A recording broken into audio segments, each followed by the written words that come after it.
Welcome to Waiting on the Trade, a monthly comics book club for people who can't keep up with monthly comics. I'm Matt Ledger. I'm Patrick Fitzgerald Fleck. I'm Michael Drew. Oh, solid Bale voice, Mike. This month, we're talking about Superman, Batman, Supergirl, another Jeph Loeb joint with artist Michael Turner and colorist Peter Steigerwald, which I really hope I pronounced that correctly. Sounds good enough.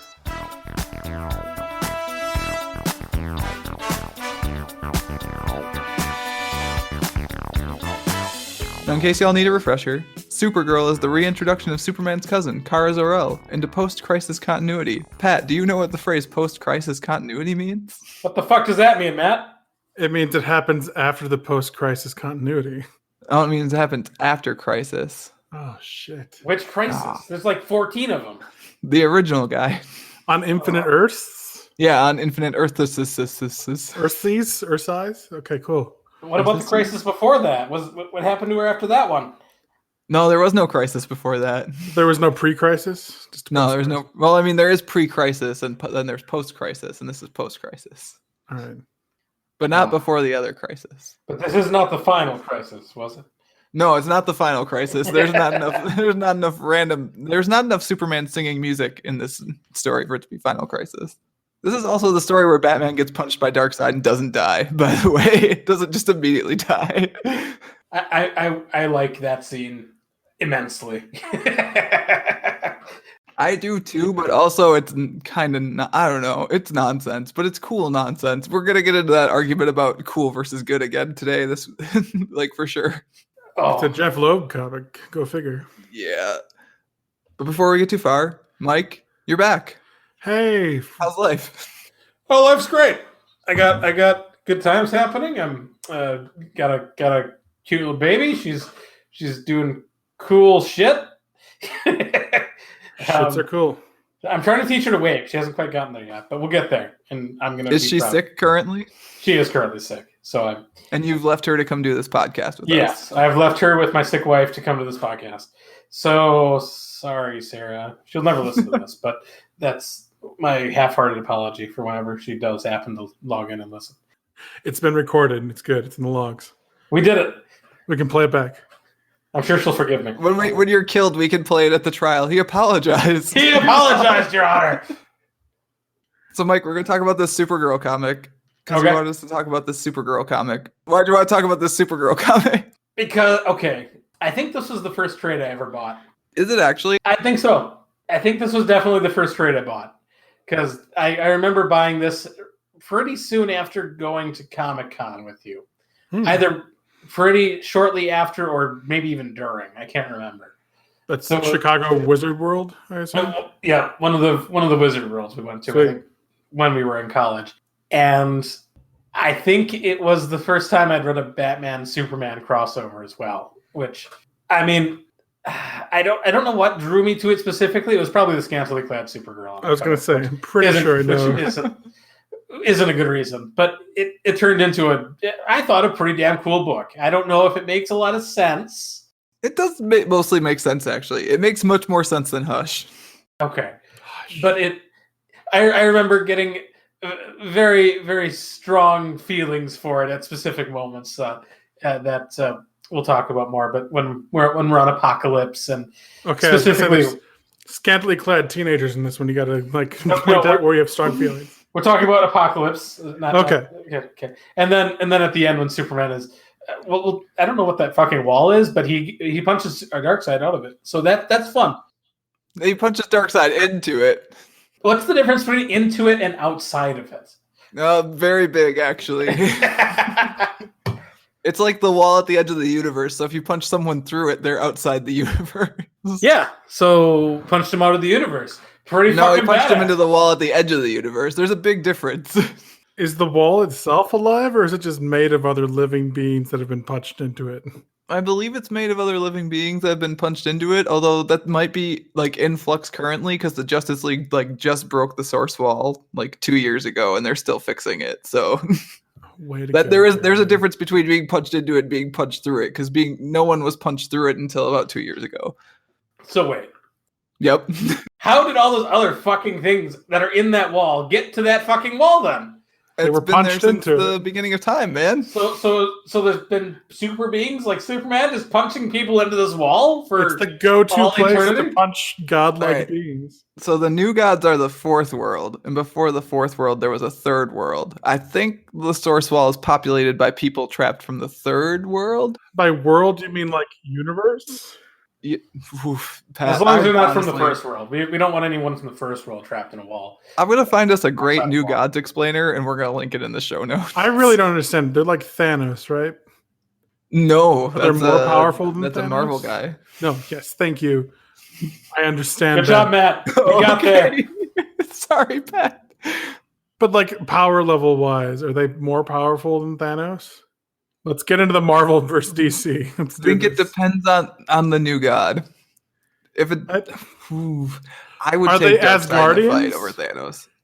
Like, are they No. actually gods, or are they just Oh yes, they're actually gods.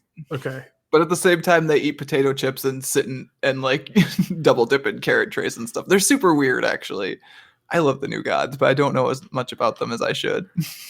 Okay. One of Darkseid's big things is he just like shows up in people's houses, which is why I really love the panel where like they're going to the Kent's house and Darkseid's like obviously just been there for an hour waiting.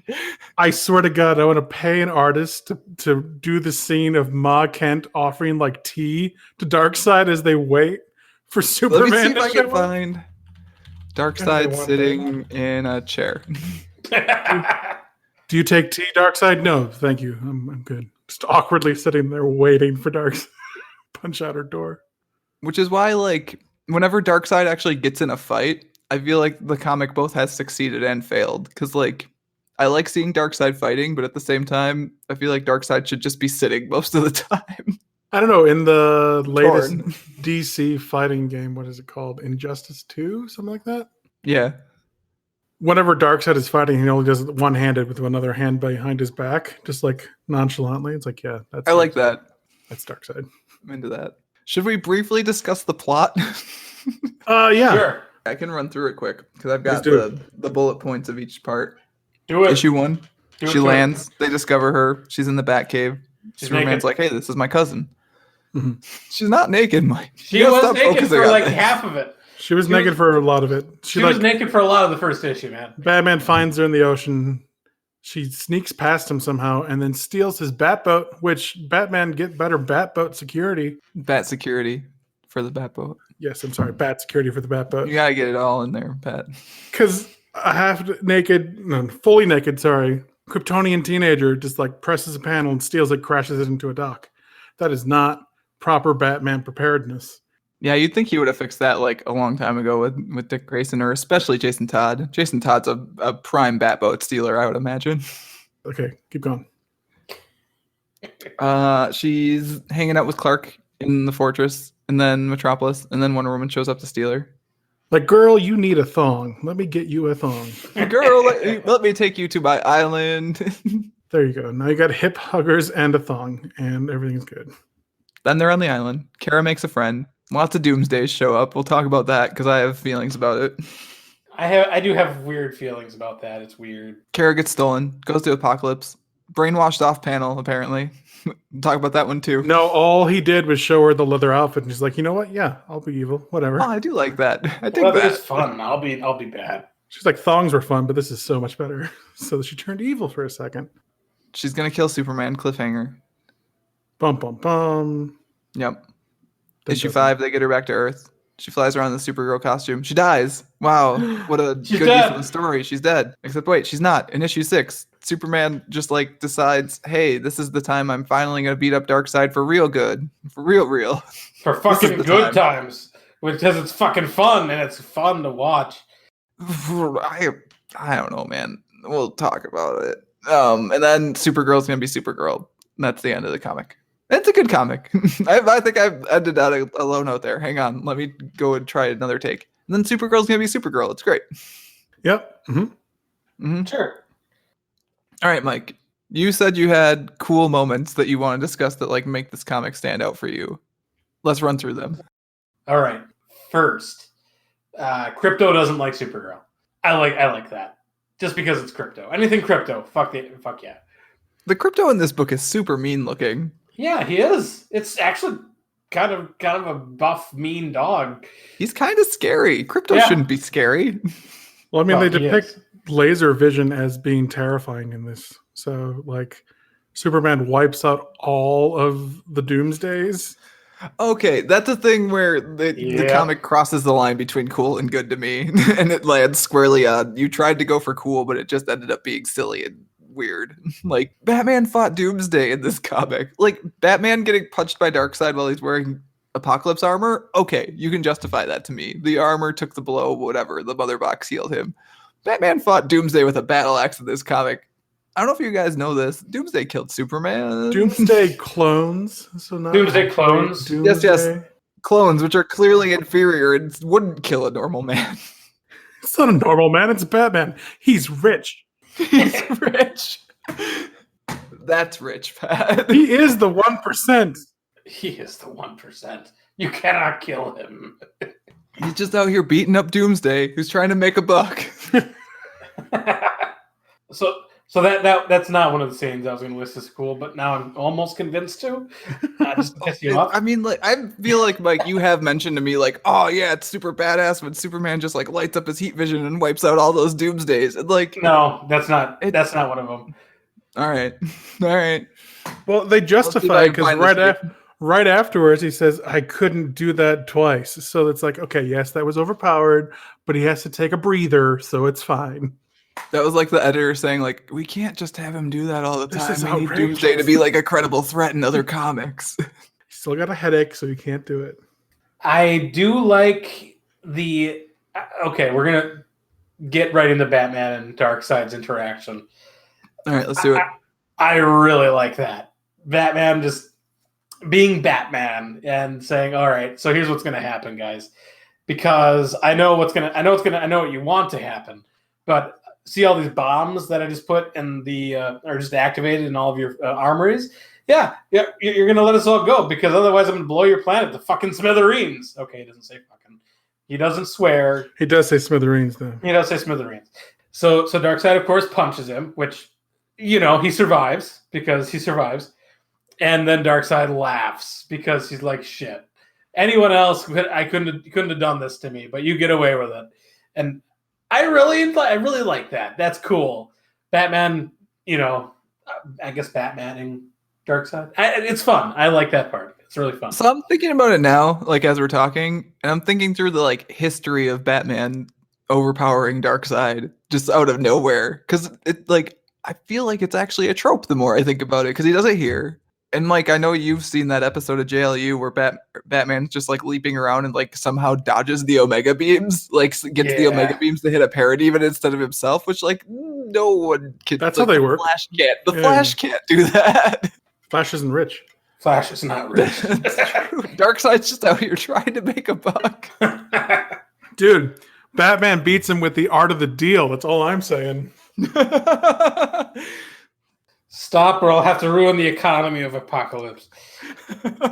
Actually, basically what he says in this. You have a chance to be looked at as a saint or the devil. The devil. Batman also shoots Darkseid with a god-killing bullet in Final Crisis. So, like, He does. I guess Batman just beats Darkseid all the time. He pretty much does. Maybe I'm wrong. I mean, in Final Crisis, he does spend a great deal of time building that gun. So it is not. I don't know. I don't think it's overpowered because it took him the entire time to build it. Guys, he's got a flying Segway scooter in this. He can't be beaten.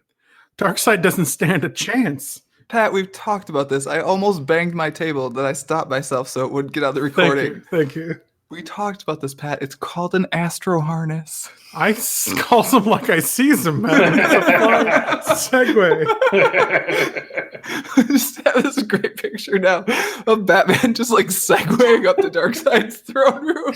We never actually see how fast the thing moves. I like to think it's like a medium clip. It's not really that fast. So I guess next cool part, I would argue the entirety of the sixth book, from Superman just beating the ever-living snot out of Darkseid to the Martian Manhunter helping rebuild Makan's home. Oh, Martian Manhunter. It's fun time. Okay, Martian Manhunter with a nail in his mouth, like Looks top 25 amazing. Top 25 Martian Manhunter panels. John Jones is Yeah. not afraid to like do some elbow grease. He's in there. He's in there. He's a contractor. He does his contracting along with everything else. Mike, can you explain to me how Superman beats Darkseid other than he hit him real hard? He hit him real fucking hard, not just real hard. He hit him real fucking hard, and then boom tubes him to the edge of the universe. And my understanding was punched him out of the universe, but I hear say No, punched him into the wall at the edge of the universe. I heard we have to be clear on that. Mike, the wall is like sticky fly paper, and when you get stuck to it, you're in there. So yeah. Pat, you're exactly right. It's just a sticky. It's a sphere of sticky fly paper. My prior illogical nonsense was that he punched him out of the universe, which I think is much cooler. So I'm going to replace your reality with my own fantasy and continue with it. Darkseid's a big deal, right? Can we all agree on that? Darkseid, big deal. I guess new gods are sort of like weird to me, so he seems cool. He seems cool. I gotta say, out of all my favorite characters, Granny Goodness beats Darkseid by 1,000,000. Oh, Granny Goodness. Granny Goodness is my favorite, and she's the best. Fair take. I too like it. Granny Goodness is amazing. Come on. I remember for you remember that that was a Wizard World, right? Where we actually saw that Yes. Granny Goodness cosplayer. Yes. The dude dressed up as Granny Goodness, and he looked dope. It was an amazing cosplay. It was fantastic. But like Darkseid, big deal. Like, and how does Superman beat him? It's not like there's nothing to it. He just punches him real hard. Well, to be fair, had anyone tried that before? Yes, a lot. Yes, but Superman didn't. But wait, had they pretended to be really upset about someone dying when they knew they weren't dead? Maybe that was the secret sauce. Yeah, maybe that was the key, right? Like not actually being angry, but being angry at the same time. That's right. Fake anger is what did him in. That does take away from it a little bit. Like when you realize that he would have known that Supergirl wasn't actually dead the whole time, it takes away from his righteous fury a little. Like I think it would be cooler if it was Batman and Supergirl who came up with that. I don't know why Superman they would keep didn't it. know, yeah. Like why would they keep it from him? I don't know. Well, I mean, Batman's a paranoid mofo in this story, so I mean, yeah, but that would mean that he'd have to team up with Kara, and that wasn't happening in this. oh wait, guys, we have to re-record the intro. I forgot the cool tagline I had for this story. Okay, all right, throw it in now. We're going back. Okay, Yeah. here we go. It's Superman, Batman, my two dads. It's very true. She's a girl from another planet. They're two superheroes doing their best. Two guys and a Supergirl. With a dog. Two guys, a Supergirl in the source wall. Otherwise known as Tim Daly, Kevin Conroy, and Summer Glau. For those of you interested in the animated. Yep. In the animated version. Yes. I was actually thinking about this and like how it is a perfect story to get animated because it's like the artwork is very fluid and the colors are bomb. Like the colors in this story are fantastic, and I think they're most of what. Well, that's not true. They're not most of what makes me want to read it, but they're so good. Like there's so many great. Like all the heat vision effects are awesome, especially when they're like when it's bouncing off of Wonder Woman's bracelets. The opening with Batman like riding his underwater Segway, also very have cool. to have one of those. Hey man, the colors that are so shot of good in him this. coming out of the ocean is pretty cool. He's Yeah. crouching like a mofo. I was telling you, Pat, that was like the Wizard magazine preview for this story, and I was hyped as heck at that last panel. Not really sure what he's So doing. I good. think he might have a leg cramp or something. But Yeah, it looks really you know, cool. he's got that swimmer crab. And that one shot where they're looking at the dead Amazonian chick in the water, he's got that cloak like spread out around him. I like it. It looks like Morticia Adams. It's very cool. I don't know, the stylized Batman cloak, it's massive. It would not be practical whatsoever, but it looks Oh really no, cool. but like this is like tasteful, stylized Batman cloak. We're not talking like Kelly Jones bat ears where they're just like 3 feet tall. They're like the ears are taller than Batman. They're like they're good length bat ears. It's a good length cape. You can justify it within the fiction. It's prime brooding material, and he does it well. Yes. Superman's jaw, for some reason, I can just like never get over how weirdly angular it is in this story, but Michael Turner drew a dope Batman. It's true. It's very true. Oh, I forget they go to Big Barda's house. Yes, that's a good scene. Okay, so I can't remember. Do they go in costume in the comic book, or Yes. I really like that. They're showing up to this lady's house. Hey, look, Superman, Batman are there. Oh, that's all they do in the animated show as well. And I laugh because they're just strolling up. Yeah, And there's just a chick watering her lawn. Mhm. She's a lovely day, Mrs. Kravitz, isn't it? So one of my recommendations to like things you should read after this if you like this story is based entirely on that living room scene. Like if you like this living room scene, like and the fact that Barda has to apologize to her next door neighbors that Superman just showed up, I have a comic for you. Pat, what did you think of this story? Is this the first time you read this story? First time reading it, I watched it with Mike before, I believe. Or both of you? I don't know. I've watched the animation before. I was gonna say I don't think I've seen the movie actually, so I don't think I was there. I don't know. It's okay. It's an okay story.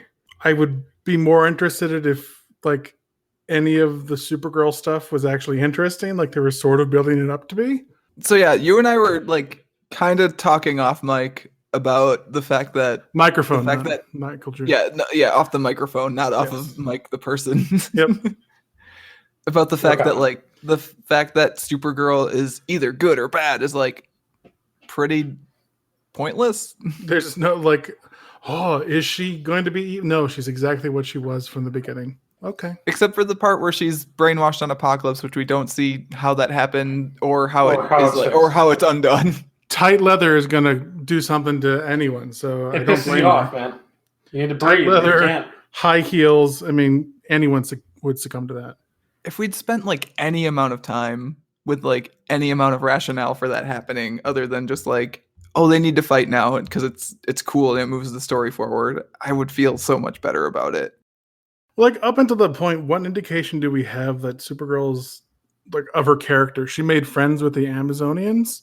Is that what we've got basically? Right. She made friends, and she was. We don't have a sense of time either for how long she's on Themyscira to, I guess, learn how to fight. I mean, it's been a little bit. I think like each time we reconnect with the story, it's kind of been a little bit in between. Because when she's at the fortress, I think they said like she's been there for a couple weeks by the time the crypto scene happens. And then Superman takes her shopping. Oh. We don't really get to know Supergirl all that much. And then she likes shopping, and she's a girl. Exactly. I actually really liked the scenes between her and Harbinger on Themyscira to the point where I like was disappointed when Harbinger died. Like showed up to be her friend only to die. I mean, that's how any character connecting with her. I mean, isn't that part of? For some reason, I want to say that that's part of how she fell under Darkseid's control.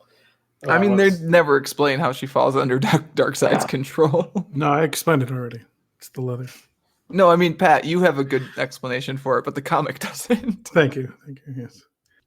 I still think that Harbinger's name should have been Cassandra. All right, let's get some Her Greek name's Lila, mythology in man. there. No, Cassandra. It would fit so much better. DC, I am disappointed. Pat, someday I'll force you to read Crisis on Infinite Earths, Okay, all right. and we'll have a good time trying to figure out what's going on in that book. And the truth will be revealed to me. Yes. If I remember right, Wonder Woman kills a guy, and it makes everyone else upset. No, that's Infinite Crisis, man. You got to get on that Crisis level, man. Son of a bitch. But what's the difference between Crisis on Infinite Earths and Earths and... I'm done. I can't. And Infinite Crisis? Yes. The word infinite and crisis are in both. I What think the fuck? roughly 25 years is the difference. Well, you see, Infinite Crisis is one crisis on one planet that's going real bad. Crisis on Infinite Earth is the same crisis happening infinitely in locations. It's different. It's different. Pat, you're actually right. Well, you see, context clues. God damn it. Yeah, no, it's an okay story. I think it could have been better. I think they decided for the safe, quick option as opposed to like blowing this out into 2 trades, which I think it could easily have been. I was gonna say, there's definitely some time we could spend getting to know Kara and like actually having like, because part of the reason Batman's is she good or is she bad is like kind of pointless to me is that we don't get to see her doing things a lot of the time.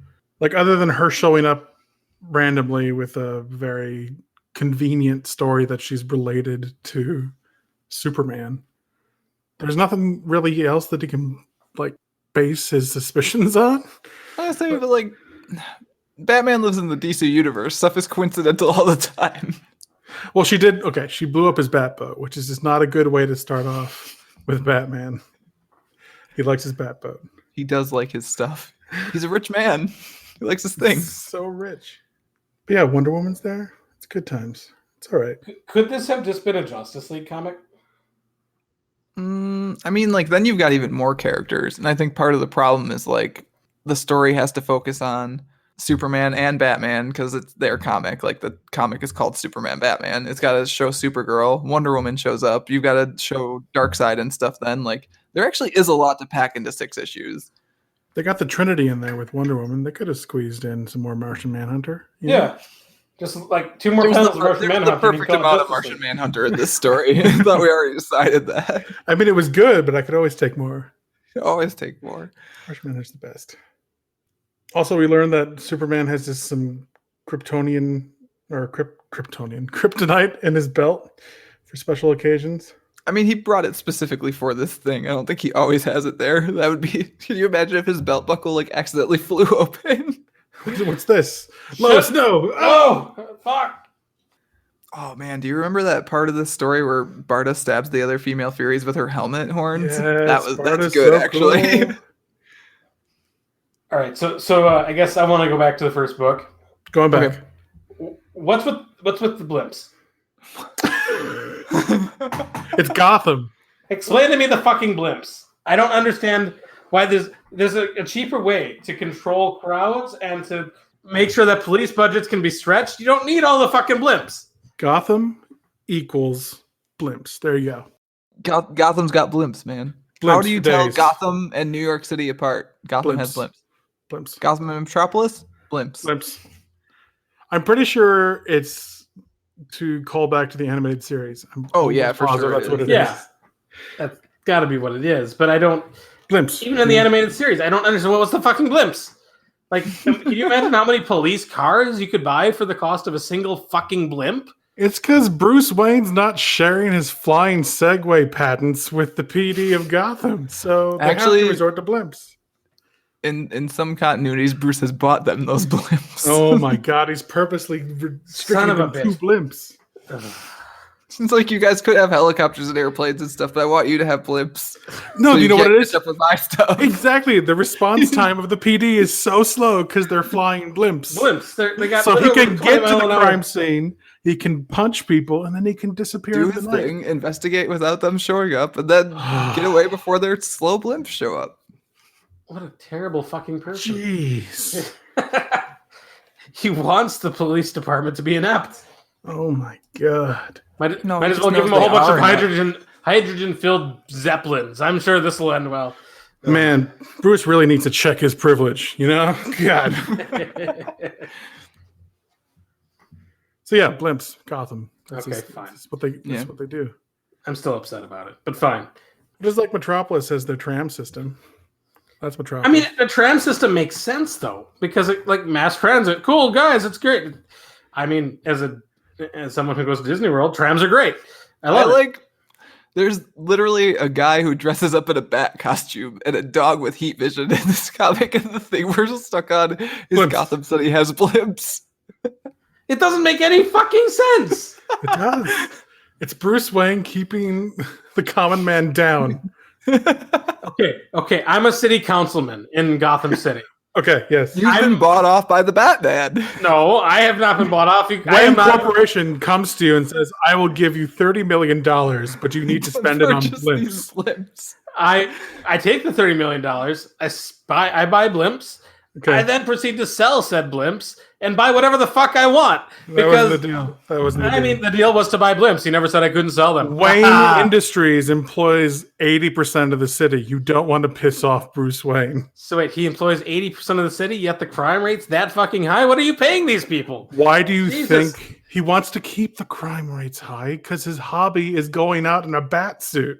All right, no, now we're crossing the line. We're crossing the line into a criticism that I will not stand for. We're selling these goddamn blimps. It's the That's truth. what I'm getting to.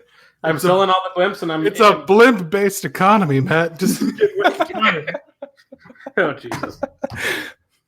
We're really going on shitter here, guys. oh, good. So this comic book, man. This comic book's kind of like just a big old blockbuster, which I think is part of the reason that we're fixated on blimps. Like, it's just like, it's a bunch of cool stuff all put together. It's a Fast and Furious movie, right? Like, Yes, I agree with that.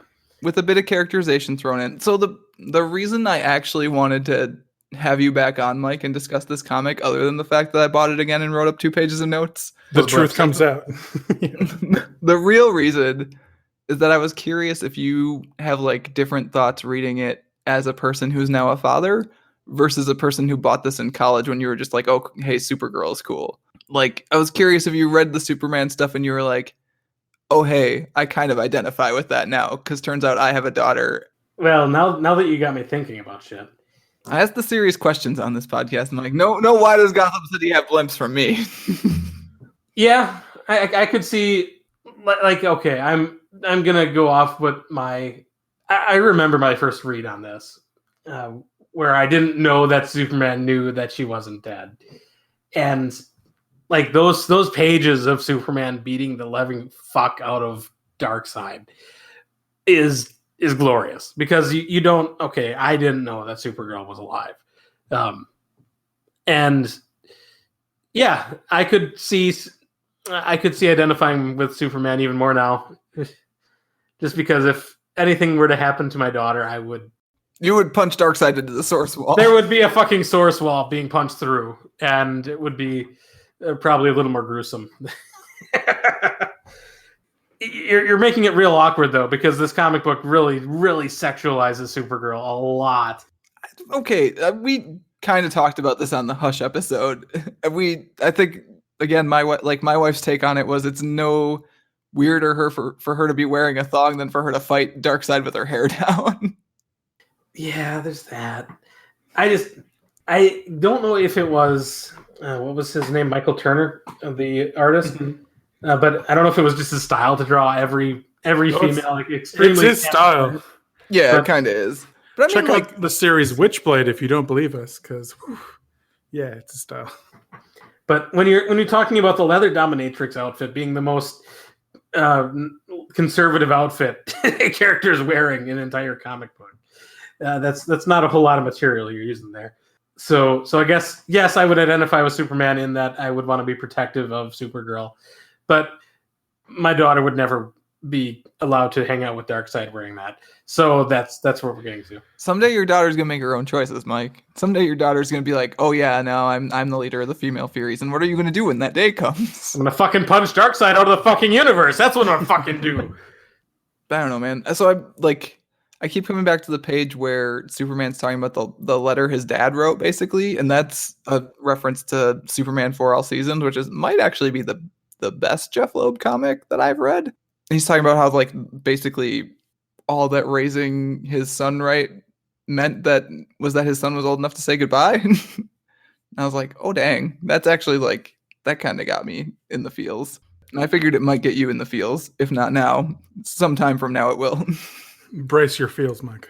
Brace your feels for when your daughter becomes the leader of the female Furies. Fuck you, Matt. It's not Fuck if, it's you. when. I told you I had beer tonight. I don't need to have the feels right now. So can we talk about the end scene where all the superheroes are like, yeah, be on our team, we're cool. And We're there's the like DC universe. yeah, we're awesome. You should join us. Yeah, we can talk about it. What do you want to say about it? The line about Power Girl and I have to talk, is that like an inside wink wink nudge nudge because Power Girl was Supergirl? Yeah, basically. Okay, cool. That gets dealt with as part of the crises. Is she an Amazonian now? I don't know. Who? Power Girl. No, she's I think at that point she's still in Atlanta. Atlantean, that's what it is. Yeah. Yeah. So yeah, recommendations. I mean, would you recommend this, I guess? It really depends on the person. If it was Mike, yes. If it was anyone else, I don't know. What do you mean if it was anyone? No one else likes Superman beating the shit out of Darkseid? No, I was being obtuse. I'm sorry. I'm a simple man. I see Darkseid getting his ass kicked out of the universe. I smile. It's good. You press the upvote button. You buy the animated version of it. I buy the animated version. I see Darkseid punched. They get my money. Very good. Oh man, I am looking at this page of Wonder Woman reflecting the Omega beams as though that's a thing that you could do with the Omega beams, and it is pretty cool though. It is pretty goddamn cool though. Do the Omega beams like zip zap around? Because I don't see it very much in this. They do, and you're correct. Like it's all pretty straight, and that's not the Omega beams I know. So Hashtag not my Omega beam. So who would you not recommend this to? Who do you not see as being interested in Superman righteous furying Darkseid out of the known universe? People who like a Darkseid that isn't just like punching other people and then getting punched by people. I prefer my Darkseid a bit crafty. Although, you know what? He did punch Superman through a screen door. That was kind of cool. I don't know, man. Okay, like, do you like the Justice League cartoons? You'd probably like this story, right? Yeah. And those were great cartoons. Everyone likes them. So everyone will like this book. There we go. We did it. Recommend it for everyone. 10 out of 10.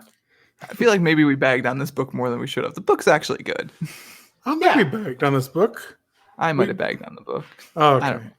I don't know. I'm trying to come back. Maybe 9 out of 10 for the goddamn blimps. We admired their blimps. The blimps. One notch off for the blimps. We enjoyed the art and the colors. Did really like the art. And Mike's liking the Darkseid bits. So yeah, we're all great. Why did they collect the ashes of the fake Kara after Darkseid got punched? Because you gotta sell it, even as the dude's embedded in the source wall. You gotta sell it. I don't know, Pat. That's the thing. It's like there's just edges that don't make sense. And that's where I like... It's probably because I've read it 4 times. The first time I read this, I probably was just like, I love it. It's great. So Matt, have you not seen the animated version of this? I have not. So I kind of want to make it just a statement on it. They do change up the end, or at least the final battle quite a bit. Really? Yes, they Lay it on me. They make Darkseid a lot stronger. Darksidier? Yes, like he actually almost wins. Superman does not end up punching him through the source wall. See, I would like that because it seems like in here Superman just gets real mad and suddenly he's able to beat Darkseid, and that isn't okay with me. I don't like it. So yeah, it's Superman, Supergirl, and Wonder Woman basically. There. Triple team him? Yeah, See, that doesn't make any sense to me either. Is like if Superman's really just like pissed off at Darkseid, it makes sense for him to throw Wonder Woman away through that barn, right? But if it's all a ploy in the first place, like why can't they fight him together? No, they do. For the no, he's talking about the comic book. In the comic, they don't. Book, yeah. In the comic, Superman's like, stay out of this.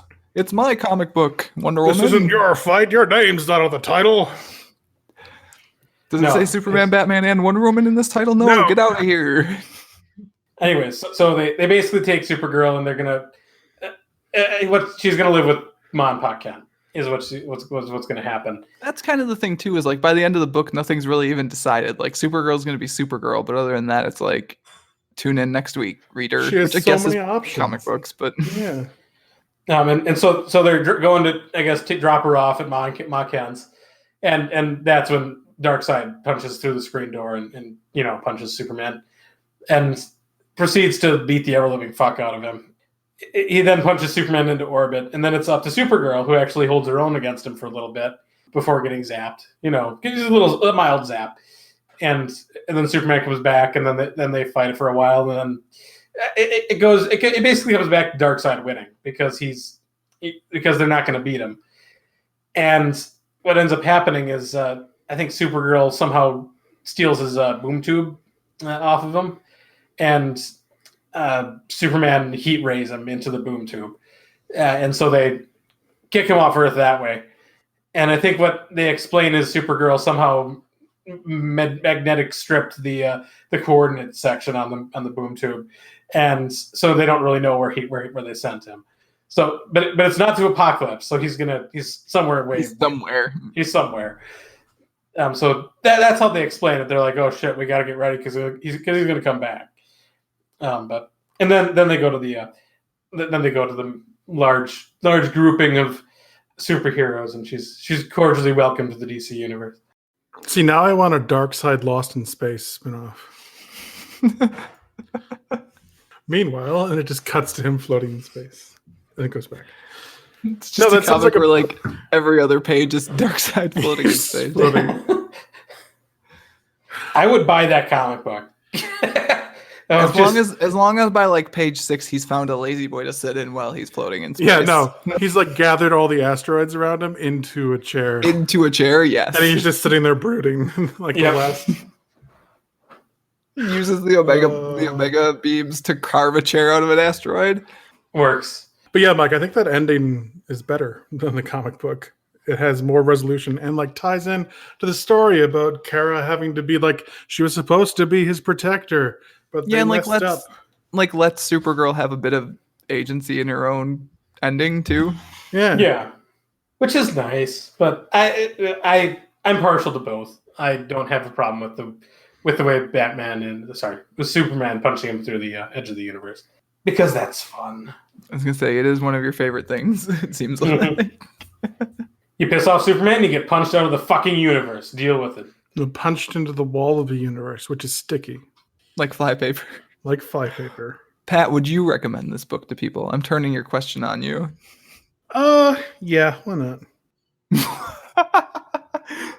It depends on what people are looking for. If they're looking for something that has more meat to it, I wouldn't give them this. It's a summer blockbuster, right? Like, yeah, it's a popcorn comic book, which is fine. It's entertaining. It's not going to, like, after we do this, I'm probably not going to think about this story. Oh, you will think about this story again. I will? Okay. You're going to see a blimp and you're going to be like, blimps, man. Shoot. Rules of the 1%. Blimp gate. How could I forget so easily? Yeah, I mean, it's a fun comic book that if people are looking for a quick superhero-filled treat, yeah, go for it. If you're looking for something with like makes you think, this isn't it. Which is fine. It is what it is. All right, so what would you guys recommend to someone who liked this comic? I have a couple things, but I want you guys to go first. I mean, All-Star Superman. Yeah, that's a good one. I feel like that. See, All-Star Superman's like not a popcorn comic though. It is to some degree.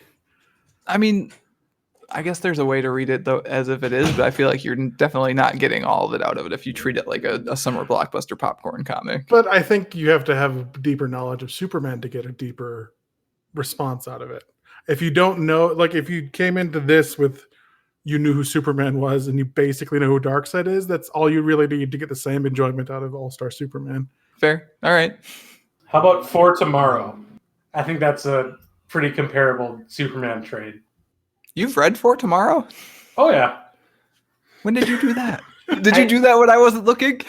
I did that while you were not looking, yes. I thought I told you to tell me when you read comics. I'm sorry. I forgot that one time. Try to keep you on a diet of good comics, Mike. You can't just go eating whatever you want. What do you mean? Not good comics? It's not terrible. And no, it's not. It's popcorn. It's popcorn Superman. And I mean, we get to see Superman beating up a whole bunch of stuff, which is fun. And he's facing a very personal loss in that one. So I think I'd push to that one if you're interested in seeing more Superman struggling with being more than him, I guess, growing into a larger role, I guess, maybe. Matt, you could probably speak more to this than I could, but Mr. Miracle, if you liked Barda and Granny Goodness and the Furies. That's not a popcorn comic. No, I'm not saying it is. I'm just saying. Well, I'm just saying, like, if you like this bit where, well, you know what? People do beat the heck out of Darkseid in that comic. I'll give you that. Like, if you're interested in learning more about Apocalypse and the Furies and Granny Goodness, that's and Darkseid. Like, it's all there. That is a comic that's going to make you feel some feelings, though. I would want you to be prepared before you like this. That comic is not this comic. The New Gods and all that jazz. Oh, so the one I did have to recommend, based on the Barda living room scene and yes. Mrs. Kravitz with her hose, is it's a Justice League International annual, and I'll find the exact link for the show notes. But it's one where basically the Joker's been hired to kill the '80s Justice League, which is like Booster Gold and Blue Beetle and Mr. Miracle and Barda are in it. So throughout the issue, the Joker's just like trying and failing to kill Justice Leaguers. And so at the end, they're all gathering at Barda's place for a barbecue. And the Joker shows up like in a tank. And so the Joker's like in a tank menacing the Justice Leaguers while they're trying to have a barbecue in Connecticut. Nice.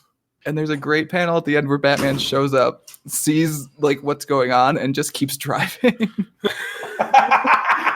Just like, I'm out. I'm not coming to this barbecue.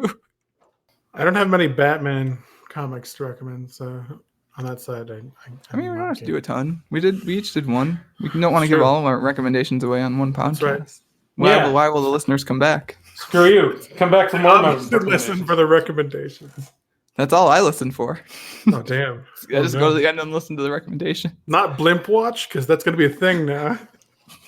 Every time I see Blimps, I'm going to bring it up. In every comic book. I'll put it in the social media post. Hashtag Blimpgate. Did you know blimps are tools of the 1%? When you're in Gotham, watch the skies. All right. I think that's going to do it for this month's discussion of Superman, Batman, Supergirl. As always, if you want to get in touch with Pat or me, you can find us on Twitter as @thehypnotoad and @MattLedge, respectively. You can also email us at waitingonthetrade@gmail.com and read more comics-related goodness at mattreadscomics.com. Mike, is there a new place people can find you online since last month? No, and don't. Have you written another blog post to thesearethetruages.wordpress.com? I said no and don't. Oh, okay, never mind. No and don't. It's been a joy, Mike, from beginning to end having you back on here. Mike, I am very glad you came on to talk superheroes with us. Thank you for coming on. I am too. Thank you for having me. All right, we'll be back next month talking about Blackbird with guest host Suzanne Payne, so don't miss it.